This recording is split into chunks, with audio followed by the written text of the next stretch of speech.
Joining us now to react to all of this is the chairman of the Republican Study Committee, Indiana, Congressman Jim Banks. Hi, Congressman. Good to have you with us today. You know, when you look at where this White House is now, with the supply chain crisis, with the consumer price index rising 5.4% in the month of September, with more than 4 million people quitting work during the month of August, and the problems just mounting and mounting and mounting, what do you think when you hear the press secretary say, hey, we've been working on this for months?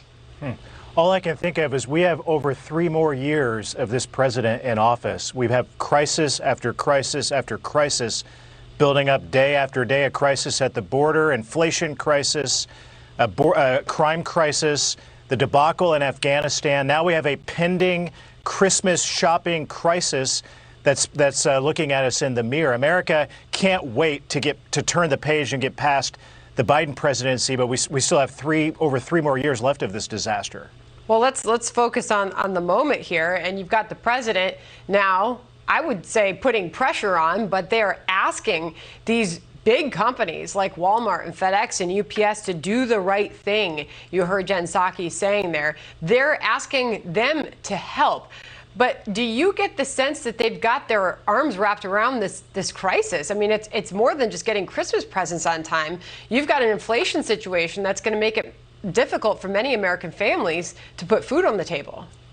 All of these issues are directly related to moves that have been made by the Biden administration. I mean, take the vaccine mandate as one example. I mean, that will cripple companies, large companies like Walmart, from keeping employees. That's why you have a record number of Americans who have quit their job in recent months. The Biden administration has made it more difficult for businesses to stay in business, which has directly caused situations like what we're seeing. We're going to see more of this. It is going, contrary to what Jen Psaki said, it's going to get worse. It's not going to get better because of the mandates and the policies of the Biden administration. Jim, there was a story that hit Reuters just a little while ago, which has a rather stunning headline that reads, White House asks U.S. oil and gas companies to help lower fuel costs, according to sources who spoke to Reuters. The Biden administration, along with the Democratic Party, who have been doing pretty much everything they can to kill the fossil fuel industry. But now they're looking at gas prices in the state of California rising above $5 a gallon. They're looking at a winter where people are going to see their heating costs double because of the stunning increase in the price of natural gas, and heating oil is right behind that. And now they're turning to the very industry that they're trying to suffocate to say, hey, can you help us out here? Your thoughts?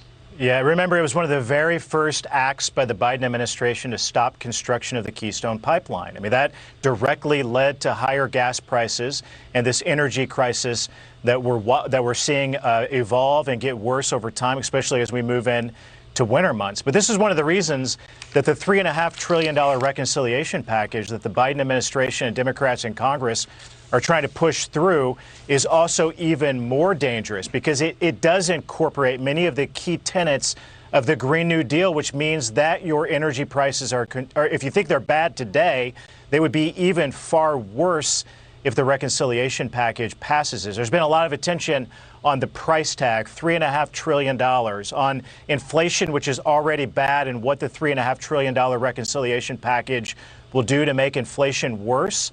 But the Republican Study Committee, which I chair, put out a memo yesterday with 42 really bad components of this bill. Take inflation and the price tag and put them aside. And many of those bad reasons why every member of Congress should vote against this is related to energy prices and what this will do to make them even worse for American families. Well, you see the latest Quinnipiac polling on the Biden spending plan approval, and the support is at 57%, those who oppose 40%. You have a long list of arguments against Biden's spending plan. You're making your case for that. Congressman, appreciate you joining us. Thank you. Thank you. Thanks, Congressman.